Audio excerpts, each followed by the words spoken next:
Good morning everyone, Christian Botabar po ang inyong lingkod. Ngayon po ay nasa Westwind at Lancaster, New City tayo. Ito po yung tinatayong condo dito sa loob ng Lancaster, New City. So ngayong araw na ito ay itutour ko kayo dito sa entry statement ng Westwind. Tsaka mag sneak peek tayo. Sisilipin natin kung ano na yung updates nung construction. Actually nandito ako sa harap yan nung Westwind. Then ayun, kung nakikita nyo yung crane, ayan yan yung crane nung tinatayong condo. So tara, sneak peek tayo.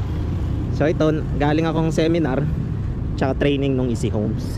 Bali ngayon nagdaan lang ako dito sa Westwind. Lapit lang kasi, dyan lang sa Hook.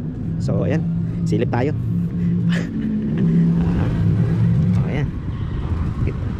Ayan, exclusive po yan, Christian Botabara po. Ayan, oh ha, tinatayo na, lapit na. Lapit na. Alright, para tayo dito, investigator. Pero maganda, at least yan po kababayan, kung nais nyo pong bumili dito ng condo dito sa Lancaster, Westwind po. Ayan, kung sa iba po ay pre-selling tapos sobrang tagal ng construction, dito po ayan, patapos na. Alright, So ayan po yung vlog ko ngayon. Sumilip lang tayo, sneak peek nga. And then abangan nyo yung next vlog ko, kasi papasok ako mismo dun sa sa loob ng sa Westwind. So ayan, pasilip lang muna. Thank you.